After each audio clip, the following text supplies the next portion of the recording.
You know, so one of these days you just wish you had some good news. Good news.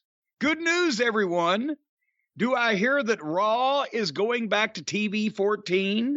Well, that's the rumor, and it's a funny story because apparently it came out that this was going to happen, and then it was walked back, and now the story is it may happen. It could happen. Well, a lot of things could happen if and could and maybe, as Mama Cornette used to say, if a frog had wings, it wouldn't bump its ass on the ground. But well, Jim, I have a report here from Sports Illustrated or SI.com by Joseph Courier. It says so. This is not just Ned leaking this. This is Sports Illustrated. These are professionals. Well, it says Joseph Courier, Wrestling Observer. So apparently this is someone from the Observer site.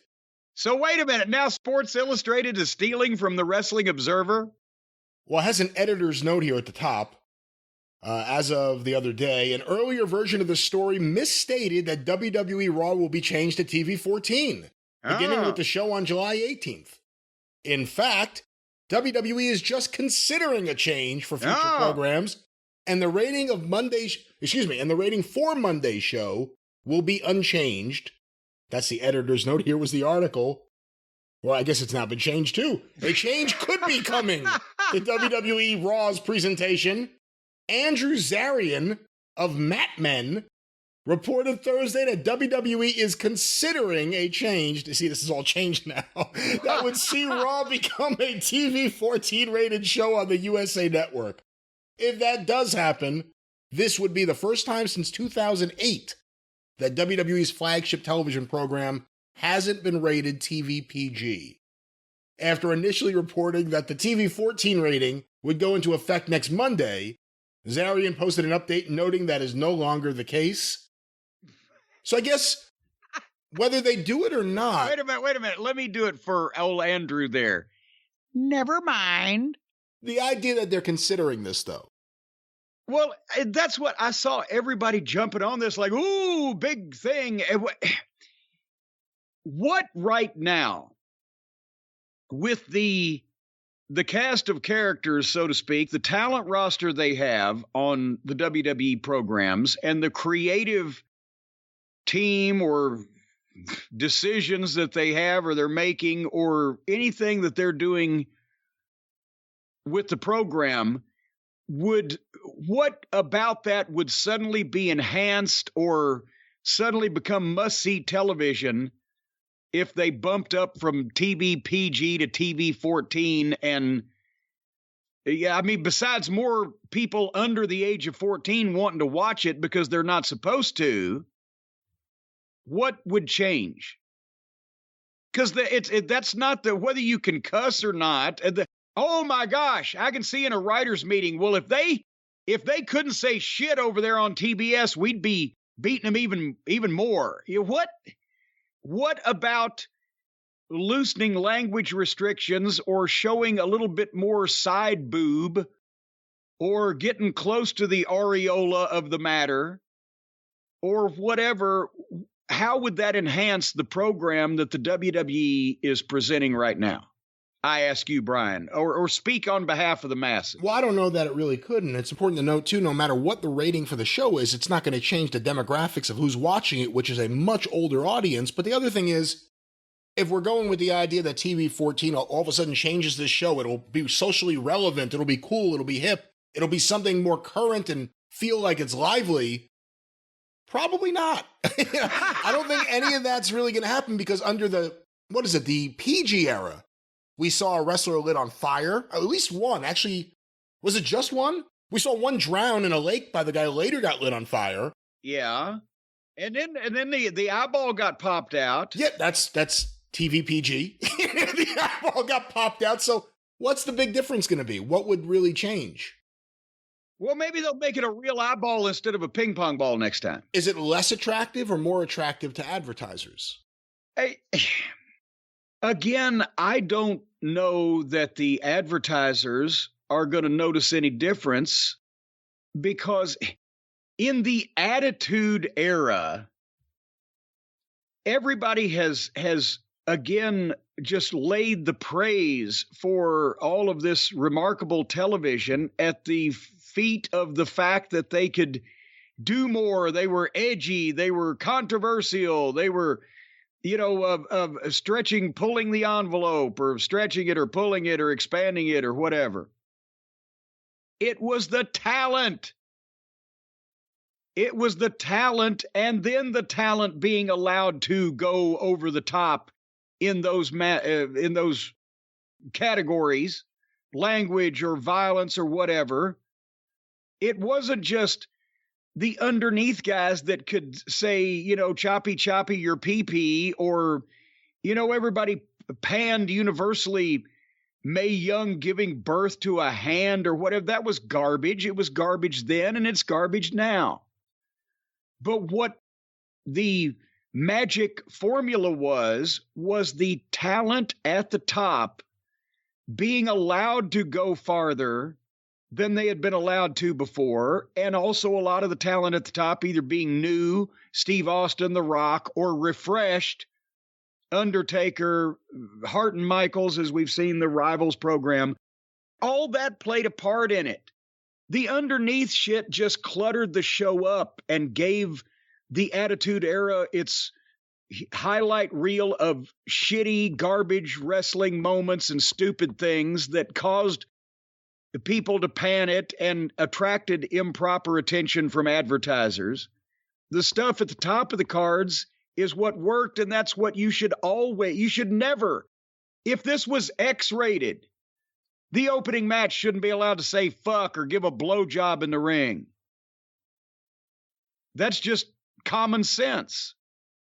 So right now, the problem is you don't have an Austin, you don't have a Rock, you don't have a Bret Hart, or even Shawn Michaels, definitely an Undertaker, or a Mick Foley, or I could go on and on. Look how many names I just mentioned that were all in the company at basically the same time. There are none of those people. And there's been 20 more years of bad television since that time of all those stars. And people are more immune and numbed to angles and bumps and controversy because they've seen so much of it. Not only so much of it, but so much of it done badly, so much of it done by subpar talent. And then you've got the guys now that nobody cares about because they're interchangeable with generic made-up names and generic looks. If a guy named Stone Cold Steve Austin comes in looking like Steve Austin did and says, I'm going to kick some son of a bitch's ass, well, that might have got your attention.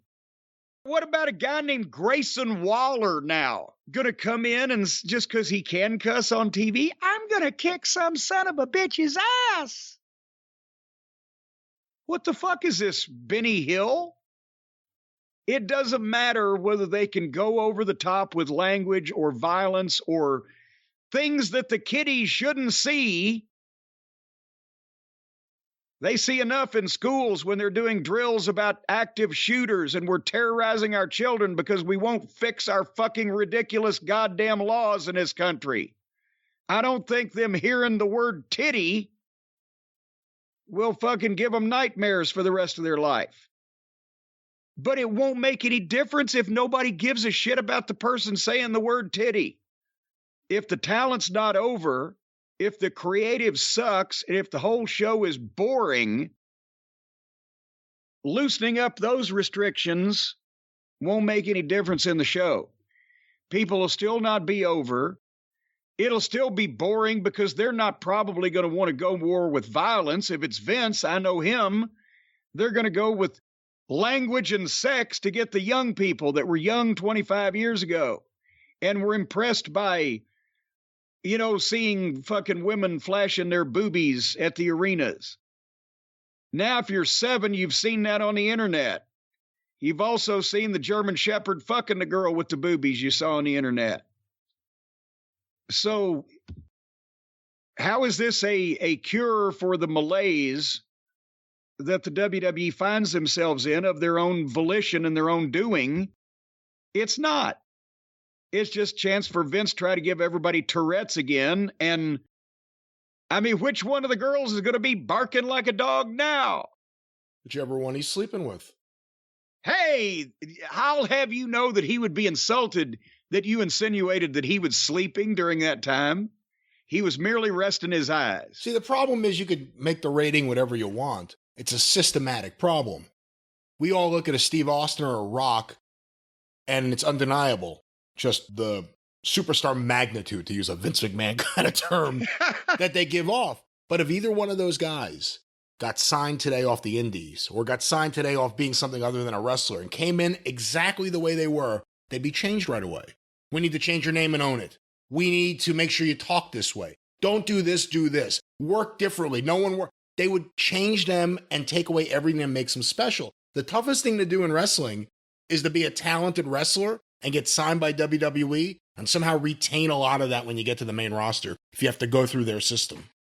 Well, so anyway, TV-14, I don't think is the answer to their problems, but they're considering it. It's probably going to come down to what they think the advertisers will like, because there's been no mad panic rush to improve their product so far. They may have think they've done it, but they haven't done it. So I don't think they're in a panic now to make major changes to make it better. I think it's whatever the advertisers will most like, because they're not doing a show for fans anymore. They're not doing a show to try to sell tickets. Even AEW, Tony Khan is trying to do a show for the fans that like his company, not anybody else. Anybody else that already doesn't like it ain't going to start liking it because of anything they do, because it's specifically for that nonsensical wrestling fan that doesn't want anything to make sense. But at least they're trying to do a show for their fans. The WWE is not doing a show for anybody except they're filling time. They have a contract to provide X amount of hours of content to their various broadcast partners per week or month or year or whatever, and that's what they're doing. They don't have to sell a goddamn ticket. They don't have to sell a pay-per-view. And that's a good thing, because they would be, and I'm sure they are now, selling fewer of all of those things than they ever have in their existence, but it doesn't matter because their money is guaranteed. They have become remember when I said guaranteed money in the wrestling business for a lot of the guys killed it, because then you got the guys that are great wrestlers, but that are also wanting to fucking fuck somebody around and take advantage of the situation and do the least work for the most amount of money. And so they'd killed your incentive and killed your goals as a performer in wrestling to never be able to make your money bigger because it's already guaranteed for you. At least it did for me. But now they've become the first wrestling promotion where they're on a guaranteed contract. Did you ever think about it this way? They don't have to show up they don't have to take the extra bumps. They don't have to work extra hard. They don't have to put the extra oomph in the promos because they're on guaranteed money. As long as they send 3 hours of something to the USA Network on Monday, they're getting paid. And they're down now to where the people that are still watching this thing, it's going to be hard to run them off, because they've been trying for a while and those people are still there. So is this a situation where they're just showing up for work to get paid and walking through it with their programming? And they've come to the realization that AEW is what it's going to be, and it's not going to really be any danger to them at this point. You know, it's like you said, they don't have to worry about too many things other than the television rights fee and the rights for, a Peacock to the WWE Network. Other than that, they don't seem to worry about house shows anymore. The average pay-per-view is now just literally the average pay-per-view. WrestleMania is still a big deal, but they don't sell that. It's just an event on Peacock. I mean, you kind of put it in the best way. They are the wrestler. They are the lazy wrestler under a guaranteed contract.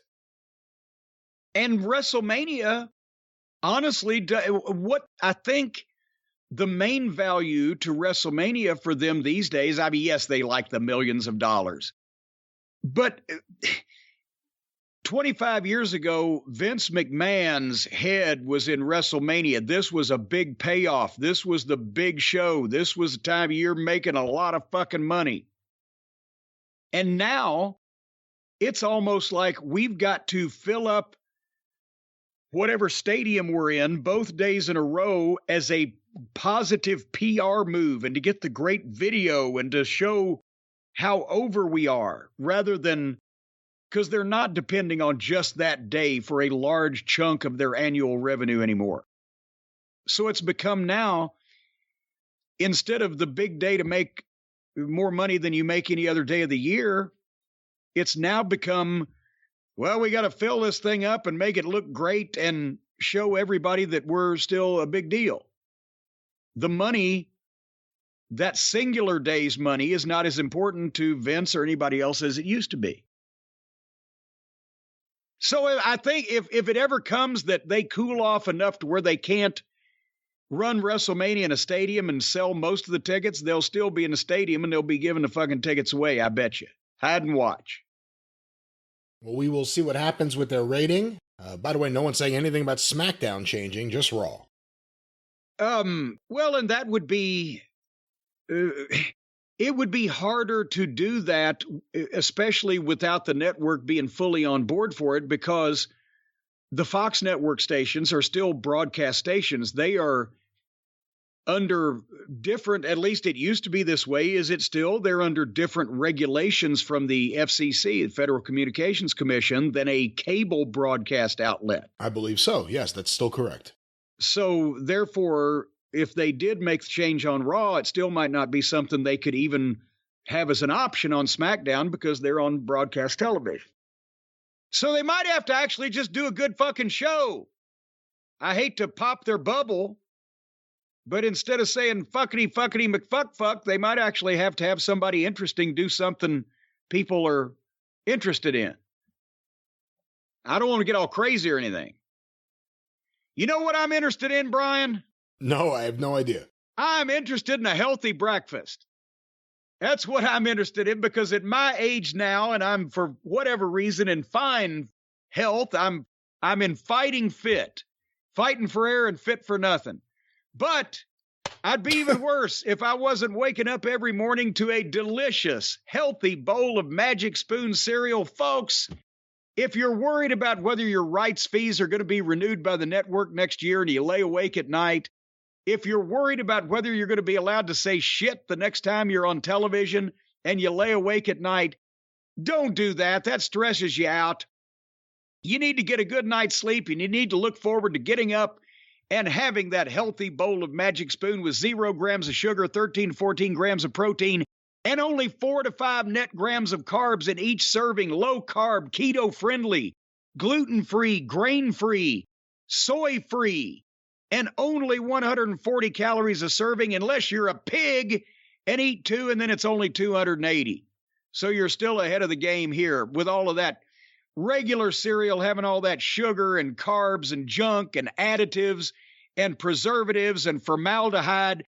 I'll have you know, you will not find any formaldehyde, kerosene, or coal oil in the Magic Spoon. They've got cocoa, fruity, frosted, peanut butter, blueberry muffin, maple waffle, honey nut, cookies and cream, cinnamon roll, concrete. No, wait, I'm reading one of my... There's no concrete cereal. No. I'm reading one of my contractor's estimates there. I started off the wrong page.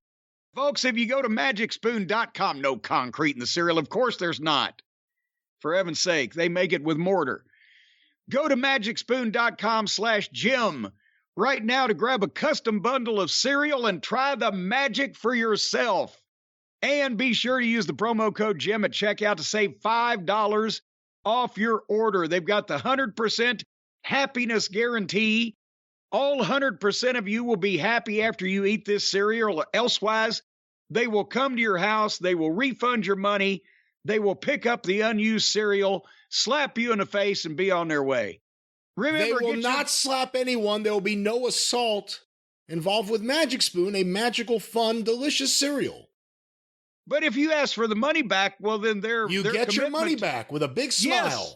Well, yes, and then their commitment to you is over with, and after they hand you the money and smile at you, then they're going to slap the shit out of you. That's no. For making them come all the way over there. Well, after the transaction's over, once they've given you your money back, they have no more commitment to you as far as your happiness. They can make you as miserable as they want to. Well, they could, but they are very nice people with a very nice cereal that people should try. There will be no slapping of the listeners by Magic Spoon. Well, I don't want these cheap fucking conniving assholes out there in the general public to get the idea that they can take kindness for a weakness and just take the Magic Spoon people for granted and just order the cereal and then just ask for their money back and just willy-nilly go on about their business. There will be some repercussions. Well, they will enjoy the cereal. Let's go back a step. They're going to enjoy the cereal so much they're not going to worry about the money-back guarantee. They don't need it. It's going to be delicious. That's why I'm talking to the majority of people who aren't assholes that are going to eat this delicious cereal and enjoy it and appreciate it. But some weasels out there,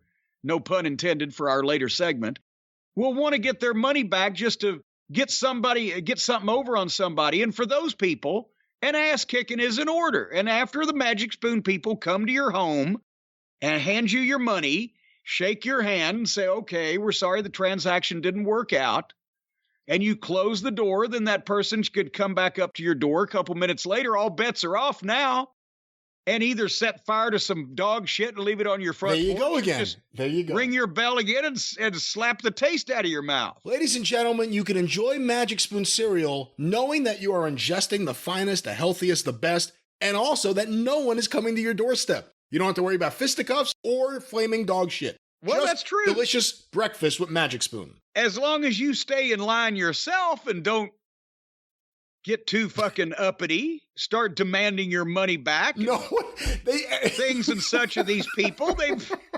They've been nice to you. Everybody else likes the shit. I don't know why you're so fucking different.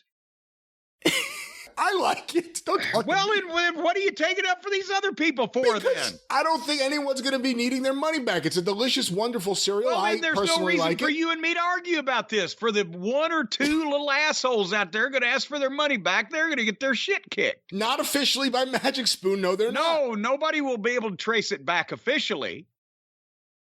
Magic Spoon has no known enforcers. I just want to say that right here on the air. You have nothing to worry about other than, are you going to enjoy too much of this delicious breakfast? That's I will say truthfully, no one has ever testified under oath in a court of law about a physical assault by a Magic Spoon emissary. There's never been that testimony. Those witnesses disappeared, and it was completely unrelated. They shouldn't have gone outside their homes before the trial. I don't know why I'm going to egg you on with this, but do you think they come and punch you in the mouth, or do they hit you with a spoon right in the face? Actually, that would be great if they just came and just hit you on the head, just a one, boom, right on the head with a fucking spoon. That's for you. You don't like our cereal? Boom, I give you. With this spoon on the head. And boom. What is this accent you're doing? Who is this man that came to the house? That's the Magic Spoon. Yeah, you don't like my cereal? Boom, I give you on the head. Super Mario you're doing there. What is that? Yes. That's why, Magic Spoon is an offshore located company. No, it's not. It's not? That. No. Well, that's not bad. There's plenty of fine shores in the world. I give you boom with your... No matter where Magic Spoon is, ladies and gentlemen, rest assured, you have a delicious breakfast on the way and you'll enjoy it. They don't like to be found, actually. You can't really find out where their main headquarters is. They try to keep that under wraps. Well, that's not true. I've spoken to them. They're very nice people, very understanding people. You've spoken to them on the phone. Have you ever actually been to their headquarters? I have not. You don't. It could be a front for a Colombian drug cartel. What are you saying? Are you saying you don't think Magic Spoon's corporate offices exist? Well, I haven't seen them. They could be just floating around different places. Or they could be magical. They could be. It's magically delicious. No, that's another cereal. We can't use their tagline. This is Magic Spoon. Oh. It's better than that because it's healthy delicious. Healthily magically delicious. No magically delicious. No? You can't use that. That belongs to another cereal company. Do those other people still exist? I thought Magic Spoon was the only cereal left. Well, it's the only cereal in your cabinets and my cabinets, but for the plebeians out there than maybe some other cereals that they see. Well, I thought that everybody smartened up to the fact that there's poison in every other cereal. Well, no, don't say that. That's not true either. You can't say that on the air either. That's not true. No, it is. The additives and the preservatives and the sugar. Sugar is poison to the human being. Well, you sound like Mayor Bloomberg now. I don't know if that's exactly true. It'll make your teeth rot. For heaven's sake. You know what? As a matter of fact, did you ever, when you were a little kid, did your grandmother ever say, come here and give Granny a little sugar? No. Turn me off of sugar. No, mine never said that. But your grandmother was a big bully, wasn't she? No, she was a wonderful woman, and I have to think if she was alive, she would have been giving me Magic Spoon right now. Delicious, healthy. I can't believe we're still in this spot, but I'm not going to let it end on a bad note. Delicious and healthy. It's Magic Spoon. .com/Jim.